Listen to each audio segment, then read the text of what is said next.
Okay, if we could, I apologize for the confusion with the other meeting going on, and that's just the way things happen sometimes. But welcome to the Transportation Committee meeting of the House. Appreciate everybody coming. Appreciate all the members coming. You can tell it's getting close to the crossover date because we're all running around. But okay, today we'll start out as we normally do with our Resolutions Committee report. And today I'm happy to have Representative Melvin Everson going to give us a report. Thank you, Mr. Chairman. The Resolution Committee, the subcommittee met this morning and recommended do pass on all. Okay. Thank you, Mr. Chairman. The Resolution Committee met this morning at 08:30 hours and recommended do pass on all resolutions. All resolution met the requirements. Very good. Thank you, Representative Everson. Okay, so we have that. Let me check here just a minute.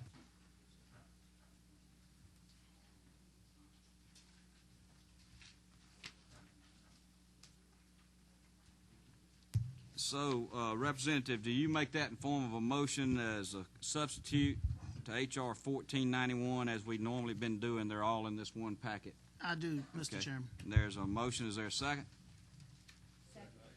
Okay, any discussion? All in favor say aye. Aye.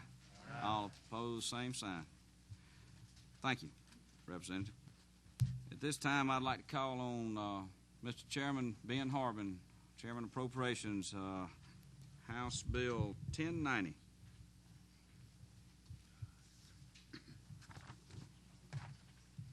I'll come right back to that. Thank you, Mr. Chairman. Don't forget. I'll come back. House Bill 1090, and I'm operating off the memory I got. House Bill 1090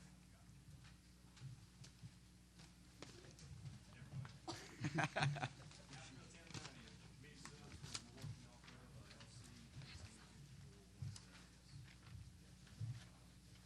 Very simply, Where? Turn on. Is that better? Sorry. I'm not used to microphones.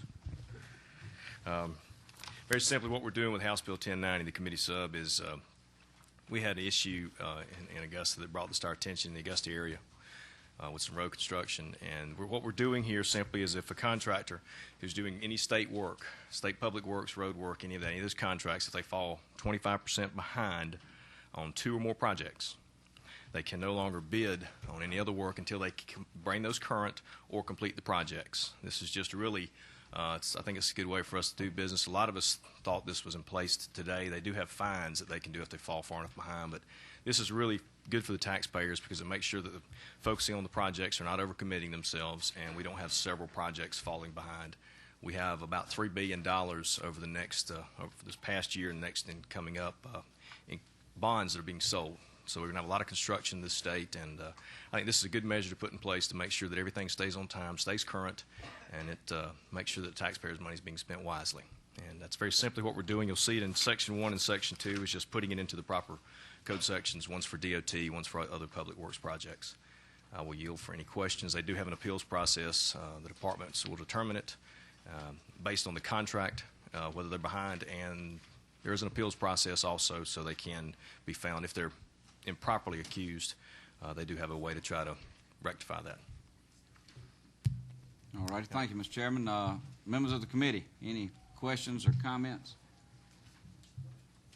Okay, let's see. Anybody in the audience want to make a comment? Mr. Parks. Mr. Chairman, I'll be very, very brief. Chairman Hartman has worked really hard on this. He's worked really well with us on this.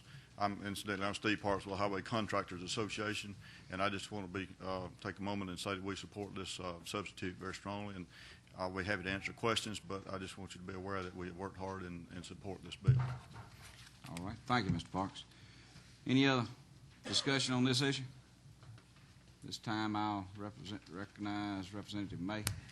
Let's see, I have one question here, Representative May. Microphone 16. Yes, Representative Harbin, just for my general knowledge, what generated this bill? I'm sorry? What generated this bill? We had an issue on a road in Columbia County that was about 2 years behind. and the contractor was winning other awards, and some of those were falling behind as well. Now, there were different reasons. This is if the contractor, if it's their fault. But that brought it to our attention. We started asking questions and realized there was no way to keep them focused on the work they were winning, the awards they were winning, and I think that this will do that. We're not trying to punish any one person unless they get caught by this. Hopefully, we won't need this. I mean, the intent of this is not to try to hurt anybody. Hopefully, we won't need it. This will just keep them focused. Don't take on more work than you can do. It's the way all of us operate our businesses. And if they'll do that and stay focused and stay current, the taxpayers save money in the long run, and we get our projects done in a timely manner. So it was brought to our attention by a local issue. All right, thank you. Any other questions? I'll recognize Representative May. Thank you, Mr. Chairman. I'd like to make a motion we do pass by committee substitute. All right, there's a motion. Do I hear a second? Any discussion? All in favor say aye. Aye. All opposed, same sign. Thank you, Mr. Chairman. We appreciate you. Mr. Chairman, members of the committee, thank you very much. Yes, sir. Ladies and gentlemen, let me back up for just a second. I'm sorry. I have to apologize to Representative Jacobs. He's also had a naming resolution. This was actually from a week ago when we had Mr. Jim Ely here from Florida talking about the turnpike, and we didn't have a quorum that day. The session ran long, so he has House Resolution 1302. And you want to make a comment, or yours is in there? Which one are you? 10. Thank you, Mr. Chairman. This is actually another set of naming resolutions also passed out by the House the House Transportation Resolution Subcommittee. The lead-off resolution recognizes a gentleman who was a longtime trustee and chair of the Board of Trustee of Oglethorpe University. I would also note that among these resolutions is one one recognizing and honoring a former member of this body, Representative Henry Howard, who died between these two sessions. And so I would urge this committee's favorable consideration of this package of resolutions as well.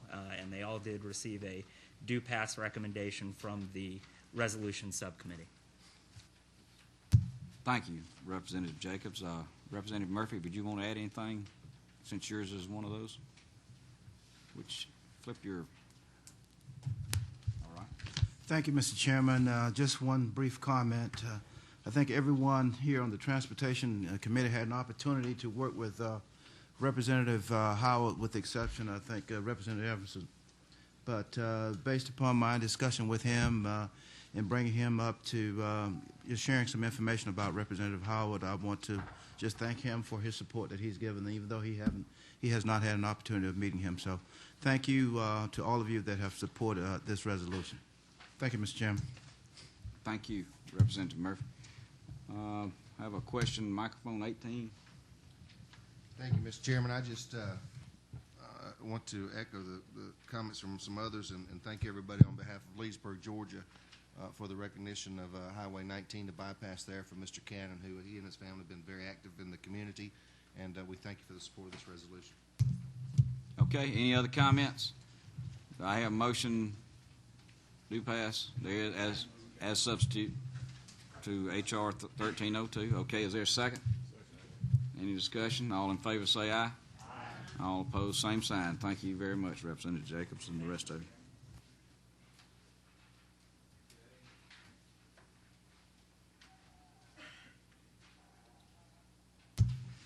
As a note on the House Bill 715, and Representative Jones, if you want to make a comment, it's in subcommittee. Did you? Oh, I can do it for you. Okay, it is in subcommittee and been notified by Representative Fleming that there will be a meeting Monday morning, 8:30, Monday morning on that, and appreciate Representative Fleming, the whip, doing that. So we look forward to that discussion. Okay, let's look at House Resolution 1537, and that is Ms. Jones also. Representative Jones, Mash. Okay. Okay, thank you, Mr. Chairman. House Resolution came about as a result of a school bus and a train colliding in 2002 on the Georgia-Tennessee border. And this is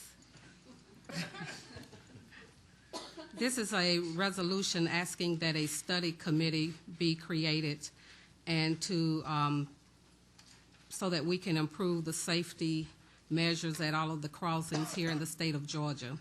And the resolution spells out how the committee will be chosen. We will have 2 members by the House of Representatives who will be appointed by the Speaker of the House, 1 member appointed by the Commissioner of Transportation, 1 member appointed by the Brotherhood of Locomotive Engineers and Trainmen, and 1 member appointed by UTU, and the following members will be appointed by the Governor, 1 school superintendent, and 1 representative of the rail carrier doing business in Georgia. And Mr. Chairman, I would like to say that I would like to ask that there are 2 representatives from the rail carriers doing business in Georgia. If I may, in talking with them, they wanted to get another member appointed on this study committee. Okay, so you're asking for to amend that? Yes. To make it to 2? Okay, let's see. Let's get some discussion going and see, and then when we get near the end, we'll do any amendments that we might have. So, do I have any questions from any members of the committee? I'd like to ask any questions, or members of the audience would like to make any comments? Representative Fleming. Representative Jones, you've got people appointing members to this House Study Committee that are not either the governor's office or the House. I mean, I'm not aware of any time that we pass a study committee in this House where appointments don't come from this body itself. What's the last part you're not? I'm not aware of any time we appoint a study committee in this House where the appointees are not made by this House.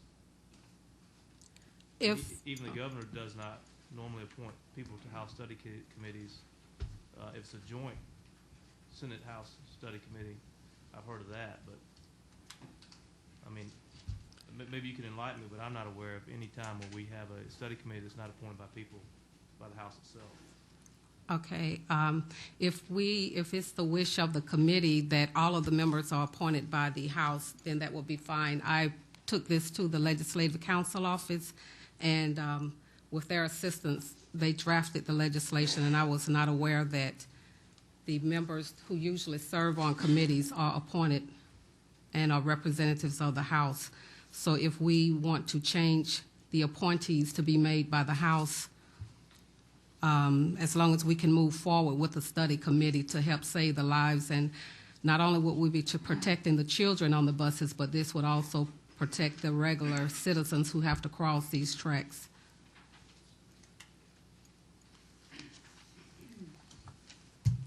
Anybody in the audience want to make a comment? Other members of the committee want to ask any questions? Mr. Chairman? There's a hand. Okay, I've got one right here, Mike 18.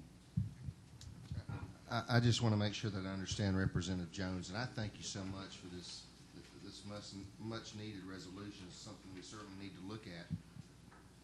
But are you relenting to say that all the other entities that are mentioned, that you're fine doing away with? This was brought to me by someone who's mentioned to be appointed on the committee. And as we were meeting and talking about putting together a study committee, we thought about the entities that should be included to try to bring people from different areas that can bring their expertise to the table. But rather than have this to die here, I would rather it go forward. And if we need to appoint legislators only, then I can accept that, and they can be invited to come to the meetings and work with us as we move forward with this study committee. And I see some of them here nodding, and they have no problems with it, and I definitely have no problem with it. Microphone 23.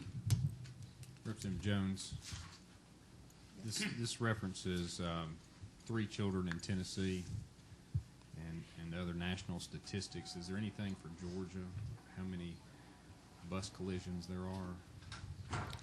The Department of Transportation, when I met with them, they have some of the accident reports, but they don't have. They are not aware of all of the railroad crossings in the county that are owned by the county and the city.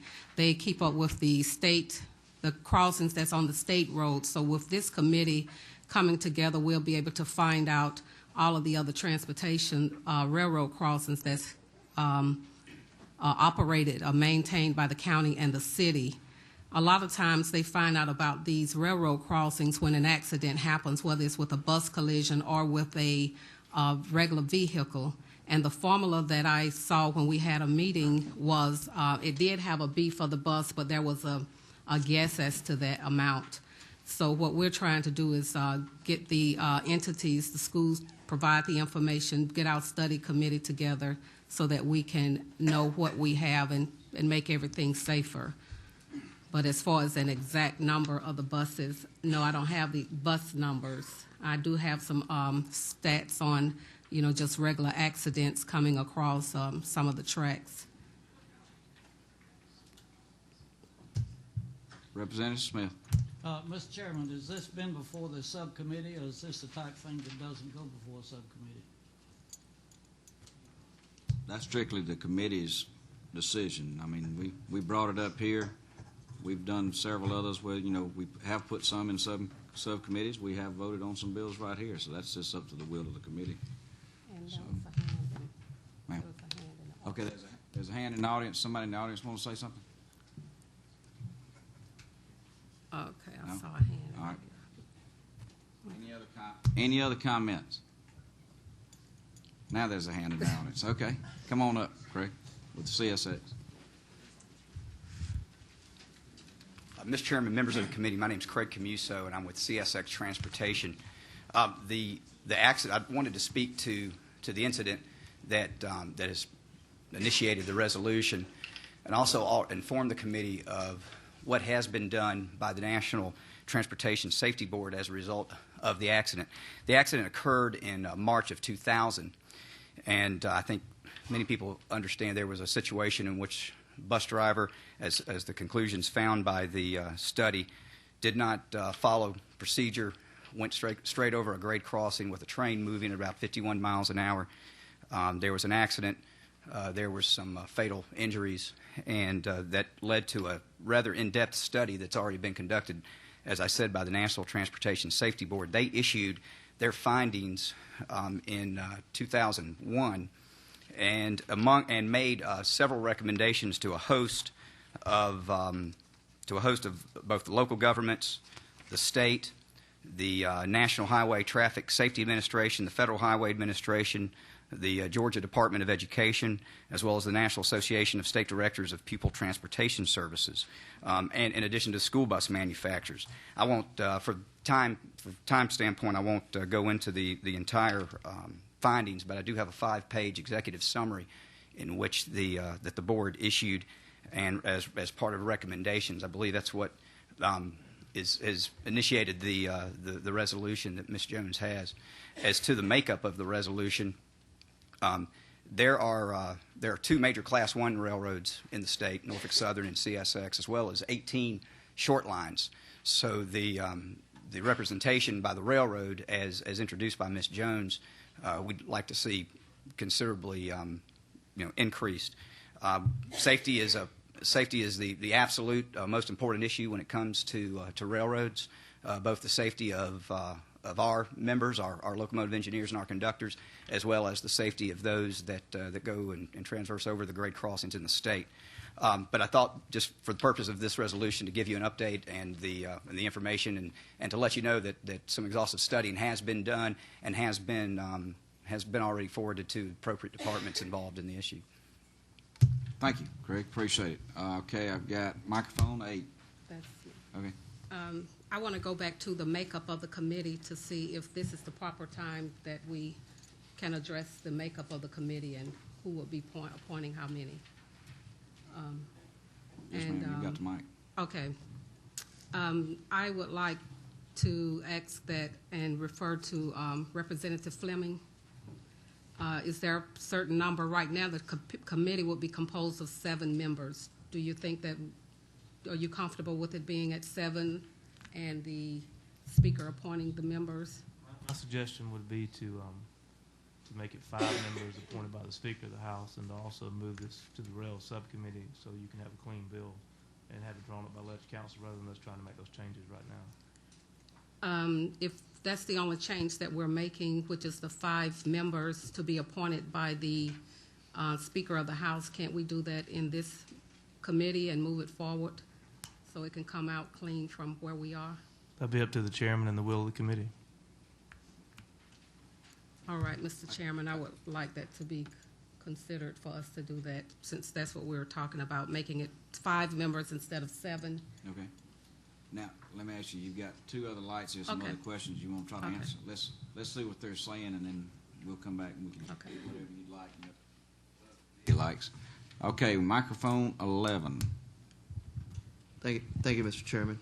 I support this resolution. I think it's a great idea. However, I do have a suggestion. When we report the collisions, make sure that we determine what types of trains are involved in these collisions. That's it.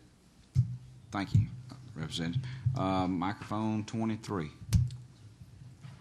Thank you, Mr. Chairman. I think there's still a few questions that are unresolved. I think we might need to look at the number of days the committee serves as well as the number of members, and also clarify. And I move that we do move this to a subcommittee, the rail subcommittee, and their duty be to clarify whether or not the National Transportation Safety Board is already doing what this resolution might be asking to do before we create such a committee. Okay. Representative Jones, I'm on. Okay. Yes, sir. State your name and who you with. Mr. Chairman, members of the committee, my name is Danny Boyles, and to address the question, the National Transportation Safety Board has no regulatory authority of any kind. They make recommendations only, and so that to get to that one, all they do is recommend, and then the different regulatory agencies have the power to either take their recommendations, do whatever they want to with them. I'll submit this for the committee, and Mr. Chairman, I'll give you a copy. This is the recommendation pages, the 2 recommendation pages from the accident up on the Georgia border that started this. In addition to that, and other accidents, there was there was an accident in about 1975, I believe it was, at Aragon, Georgia, where we killed 7 school children in a school bus.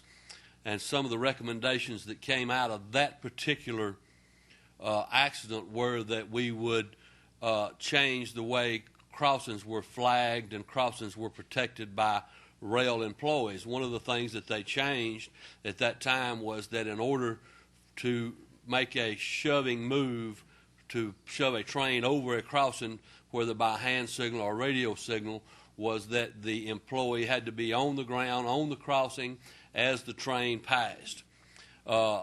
In recent years, that regulation has been weakened backed off a little bit so that we don't do that anymore. All the guy has to do is to tell the engineer that he knows that the way is clear, which is basically what happened at Aragon, Georgia, when we killed those 7 kids there. It obviously wasn't clear, but that's the way that it came down, and we've slackened and backed off of that regulation to some extent. The regulation is still there if there is no electronic warning device, then they can say, well, I know it's clear, and they can proceed on back without actually being there. So that's, if you don't mind, I'll submit these to you, and you can make that part.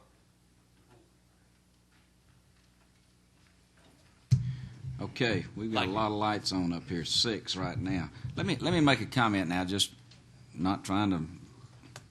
I hate making comments. I think sometimes as a chairman, I may make too many comments, but here again, you got a lot of questions and you got some fine tuning to do, and I don't want you to get in a situation where a motion's made and your bill doesn't go anywhere, but yet you might want to take it and work with it. That's just, if you understand what I'm saying, because we've got 7 lights on. let me take two questions, and I'm just going to pick these two lights and then see what we come, and then kind of think about that and see, because I do think you've got something worthwhile working with, but you got a lot of adjustments that people want to make to it, so I'm just throwing that out. Maybe I shouldn't have said that. Microphone 18. Mr. Chairman, I couldn't agree with you more, and that's the exact reason why I wanted to be recognized for a motion. Thank you. All right, hold on just a minute. Let me do one more. Microphone 19. Thank you, Mr. Chairman. Being that this is drafted simply as a House resolution, it would not be under the time constraint of the 30-day cutover, correct? That's correct. That's correct, according to Mr. Whip down there, Mr. Field. So I would think, and also from what I'm hearing, this being a study committee, as the gentleman was speaking, that the National Transportation Safety Board can only make recommendations. Being a study committee, that's all that this committee would be able to do as well, correct? Make recommendations. So I agree. I think when the motion's appropriate, I would support giving it subcommittee, since we do have time to work on this. Ms. Jones, Representative Jones. One last comment before your motion, Representative Rinder. The recommendations that I do have a copy of from the National Transportation Safety Board, it would include and would go forward to the study committee as they ask that we look at the passive grade crossings and to help identify and to improve the ones where the buses are traveled and, if possible, reroute some of them. So I appreciate you hearing this bill, and I'm ready for your motion. Okay, I'm gonna make one more comment. Y'all gonna have to put a muzzle on me here one day. You may want to, Ms. Jones. Here's another suggestion too. I think you got a lot of parties that are interested in looking at this from a different angle. So you may want to not even wait on a study committee. You may want to sit down with all the parties that are interested, and I'm gonna volunteer. Where's Larry? Somebody from DOT. Thank you, Larry. No, you may want to. Seriously, you may want to sit down and look at this from all angles and include DOT in that meeting, and go ahead and have a preliminary meeting. And don't wait and see. I will say this. I know that the number of study committees that have come out last year, and from what I'm hearing this year, are going to be very, very limited. So instead of waiting and wasting months, to have a meeting, you may want to sit down with those interested parties right here in this room, and probably can come up with some excellent recommendations for this bill immediately. I want to say that we have, and I have been in touch with Commissioner Dent, and I'd like to thank you for all of the information that you've provided, not only this year, but last year. This bill started off as, this resolution came as a result of that House Bill 715, and what we did was offered a substitute to that one and came out with this study committee, because all of the parties are concerned about the railroad crossings, trying to make it safer, and with the cost factors and everything in the original bill. So I look forward to sitting back at the table, talking to find out what we can do to improve these crossings. Thank you, Representative Jones. At this time, I'll recognize, let's see, Representative Everson, is that your 15? Where are we? Okay, am I back to Representative Reynolds? What's your number? 18. Okay. Thank you, Mr. Speaker, and again, thank you, Representative Jones. I look forward to the success of this resolution. At this time, I'd like to make a motion that House Resolution 1537 be moved to the Transportation Subcommittee on Rail. Okay, we've got a motion. Do I hear a second? Second. Any other discussion, comments? All in favor say aye. Aye. All opposed, same sign. Thank you, Representative Jones. I'm going to let you get with the chairman of the subcommittee and let y'all work that out as far as your agenda on that now.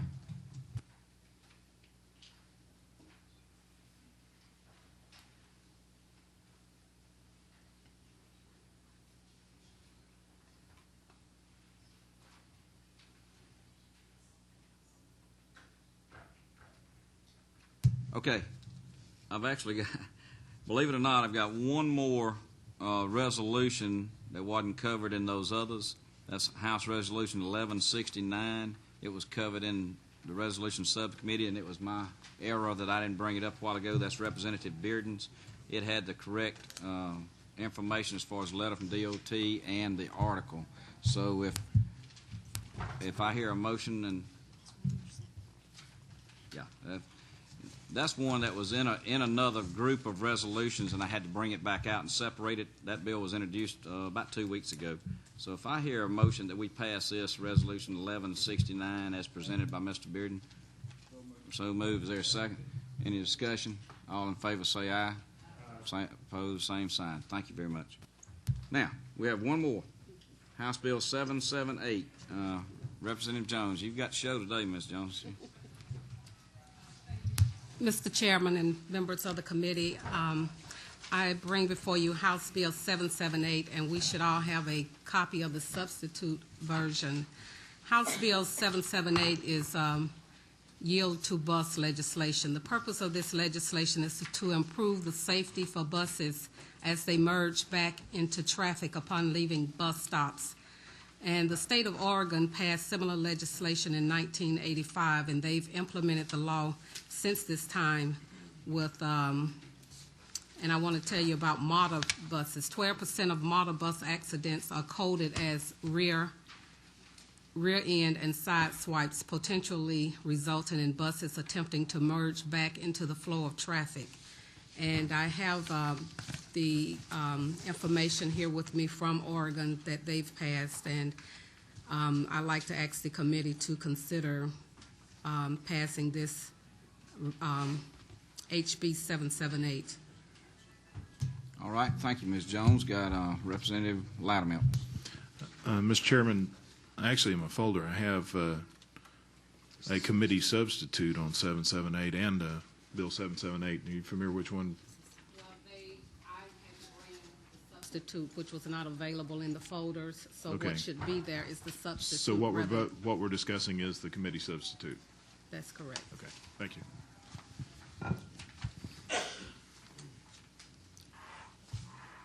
Okay. Representative May. Thank you, Mr. Chairman. While I agree with what you're trying to do, my concern, are we going to encourage the bus drivers to pull out in front of traffic if they know that they have the right of way? No, this is nothing encouraging the bus drivers to break the law. They still have to maintain driving safety and have to come over as any normal driver would do. But we're trying to get the drivers behind them to, once they see the flashing light on, blinking, to yield to them.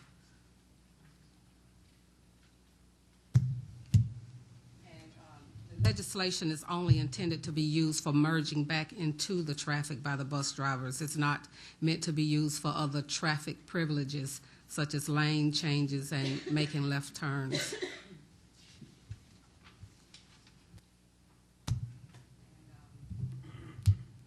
We may have someone here to speak on it or to help answer any questions.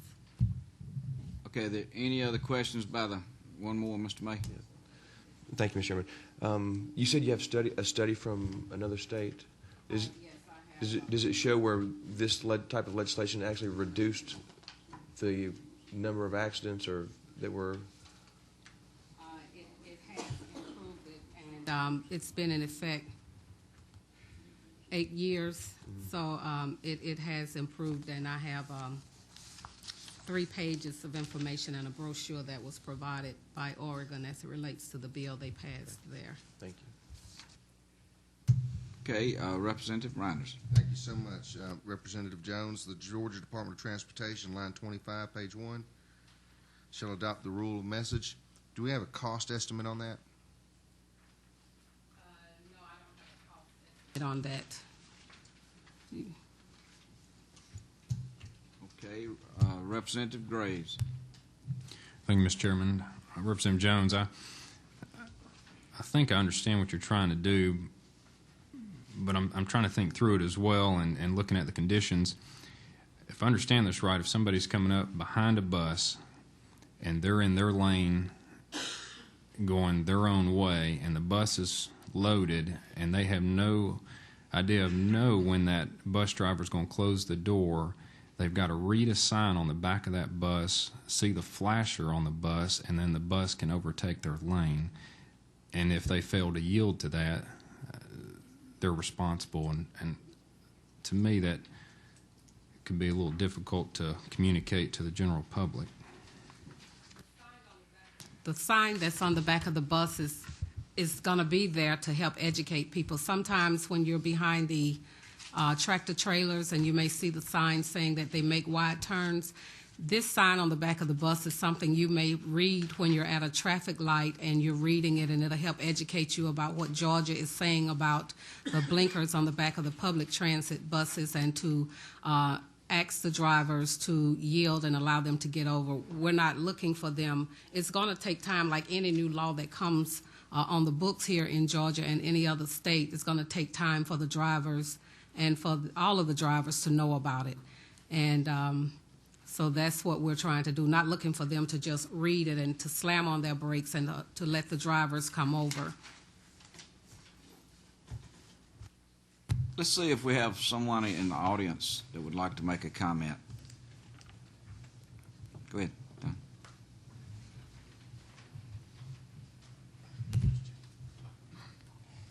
Okay. Mash your button again. Thank you. Hi, I'm Rhonda from MARTA, and we've been working with Representative Jones and also with GTA and other folks on this legislation. And the intent, I know there has been a lot of conversations about the education portion of it. I've personally talked to the state of Oregon, their Department of Education, as well as, Department of Transportation, as well as the public transit system in Oregon, the state of Oregon. And what they actually said, as far as the cost and the education, the cost is going to, the burden of the cost is going to be placed on the agencies, so the transit agencies. One of the things that we talked and discussed about this to keep the cost down was to use some type of a sticker type signage, like a warning signage with the information on the bottom, on the back of it. Also, what Oregon actually told me was they have seen a reduction of accidents. When you look at all of the rear-ending accidents with this type of Lord, I can't even talk today. With everything that's been going on as far as the buses yielding and allowing them to merge back into traffic, it will allow the traffic to stop so that they actually could come back into the flow of traffic. Now, one of the things that we've talked about doing as far as the outreach efforts is to actually do some PSAs. We've gotten a commitment from Comcast to do PSAs for the state of Georgia. We've also talked about putting brochures together that will help educate, and again, the transit agencies would have the cost of that burden so that we would pass those out, and work with also alerting via email key stakeholders. So we have been talking about ways in which we can educate individuals in the state of Georgia and the cost factor to have this legislation passed. Thank you, ma'am. Appreciate that. I got a couple of questions. Let's throw a couple of them in, then Tom, if you'd like to say something. Let's let them ask a couple of questions here first. We've got Representative Graves again. Thank you, Mr. Chairman. Representative Jones, I just want to follow up on my last question. As you know, as I look at some of these buses around Atlanta, and you got to understand where I'm from, we don't have a whole lot of buses unless they're yellow and kids are on them. But here there are a lot of buses that have a lot of advertisements. There's a lot going on, a lot of busyness on those buses. And the way I read this, it doesn't say that a person has an opportunity to be educated about the law, and then, as long as they're educated, then they may be guilty of not yielding. It just says if there's a sign on the back of the bus and that they are in a lane, that they have control of that lane, and then if the bus turns on its flasher, then they no longer have their right to use that lane. So I guess that's where my concern was. When the bill was first written, it did not have the educational part in there. So when we came back to do the amendment, that's when we came up with putting the yield signs and putting the sticker on the back of the bus. I talked with Comcast, and they agreed to, do the public service announcements. Last year, I talked with the chair of MARTOC, and she agreed to work with us as far as doing any public service announcements. So we want to work with the Governor's Department of Highway Safety and try to educate the drivers in as many ways as we can. And that was one of the concerns as far as how to educate the people, the drivers, and that's one of the reasons that this came in, and it's useful in another state. So we felt that this would be a useful tool, something to use on the transit buses here. And as many ways that we can come up with to educate the people, that's what we want to do. We don't want to just have a new law or something new out there and expect everyone to know about it. Okay, let's see. We've got a couple more questions. Representative Hatfield. Mr. Chairman, at the appropriate time, I'd like to be recognized for a motion. Okay, well, give me just a minute. Let me see. We got a couple other people. We got microphone 24, Representative. Mr. Chairman, I think this is important, but I'm like Representative Grave. I mean, we don't have very many buses down in South Georgia, and we do have quite a bit of bus traffic in the cities, both in Macon, Savannah, Atlanta, and this is something I don't think someone from my section of the state would know about and read about. And this says if they have the sign on the back of the bus, they have the right of way. And I just think it's something that we need to look at and study. I'd like study committee. Okay, Representative Loudermilk. Thank you, Mr. Chairman. And I do have a question, but also I'd like to correct Representative Graves about his statement of buses in his area. I have seen buses with chickens on them in your area as well. Yeah. I'm ready to agree, Jim. All right, let's go now. I do have a question. And I might have missed this in the discussion, but I'm trying to find a compelling reason that we need this. Is it that buses are getting boxed in and they're not being able to get back in traffic? Because I'm actually seeing this as a potential safety issue with buses, maybe the drivers being a little more aggressive, knowing that they have the right of way, maybe causing some congestion problems or a safety hazard. But I'm just questioning the compelling reason for this. Are we having a problem with the buses not getting back in traffic, or why are we really looking to do this? Of collisions that we're having with people running into the buses. The buses are not being on schedule. It's hard for them to get back into the flow of traffic. So it's to prevent a lot of the accidents and to try to work with how can we get the buses to get back over once they let their riders off, or bring riders on their bus. Let me recognize Tom just a minute. Tom, if you'd like to make a comment. Thank you, Mr. Chairman. Tom Bauer with the Georgia Transit Association. This is actually one of the items on our legislative agenda, and we appreciate Representative Jones bringing it forward. Frankly, we had this on our agenda last year as well, and we talked to the Department of Transportation, and they had some disquiet, but I think that they have done a little further research on this, and the substitute, and let me make sure I'm talking from the, is it LC 340623S? Okay. That's right.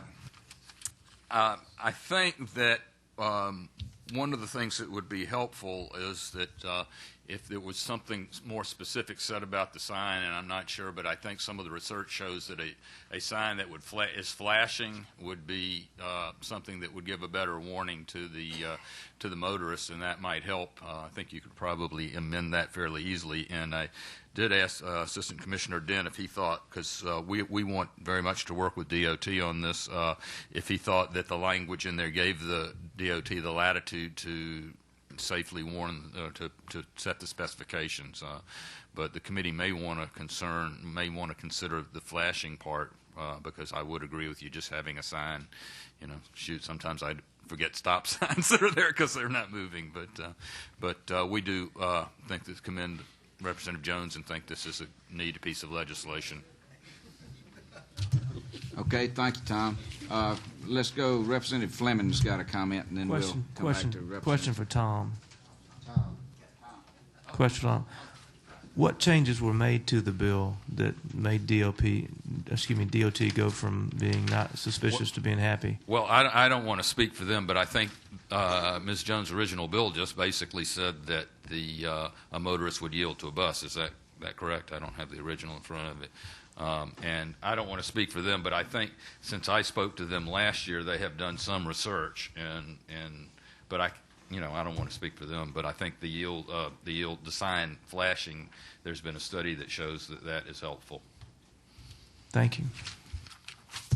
Representative Loudermilk.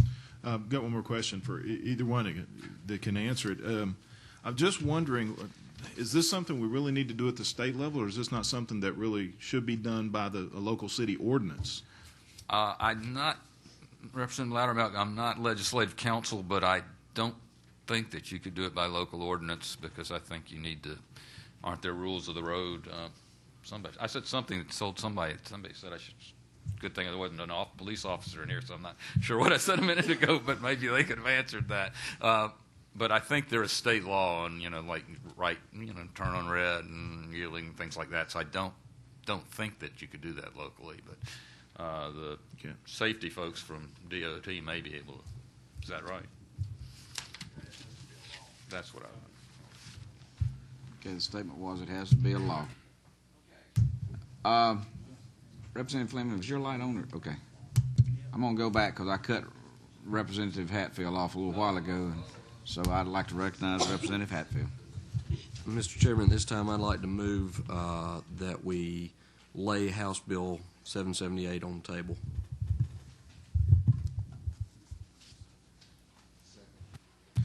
We got a motion to lay on the table in a second. Now let's discuss this.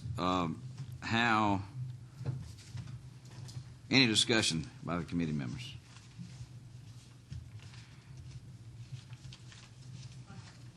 Go ahead. Please explain to me what laying this on the table would do. It would be on the table. It will not go into a subcommittee. That means that it's just dead for this session, and it would have to come back and be reintroduced the next time. We're not interested in going any further with it. What exactly does that do? I'll explain it as chairman. You'd have to have somebody to make a motion to pull it off the table and a second and enough votes to do that. Now, there can be a substitute motion made to put it in a subcommittee if you want to put it in a subcommittee to study that. And I'm just talking out loud. I'm not trying to object to your motion, but I'm just saying if you want to do some work on this bill and try to answer some of these questions as far as the lights and the signage and things of that, you could make that in the form of a substitute motion. It'd be voted on first. Do I ask the representative to withdraw his motion or to amend it? Or well, you can make a substitute motion if you'd like. Just say I move for a substitute motion that this be put into the. Mr. Chairman, I withdraw my second, and I think Mr. Hatfield has something to say. I'll withdraw the motion in favor of allowing her to put it in the subcommittee. Thank you. Okay, now, Ms. Jones, would you like to make a motion to? Yes, I'd like to make a motion to move this bill into a subcommittee for further study so that we can work on it. Okay, there's a motion and a second. All in favor say aye. Aye. All opposed, same sign. I'm going to assign that to the State Highway Subcommittee. That's Representative Tom Graves. He had most questions, Ms. Jones, so if you can satisfy him, you'll probably get your bill out. Okay, anything else? I've made a number of errors this year. Am I right, ladies? Is everything? Any other comments from the audience? Thank y'all for coming. Appreciate it, committee members. Hey, y'all stay tuned because you may hear us call a full committee meeting next Tuesday, so just keep a check on your email. Thank you.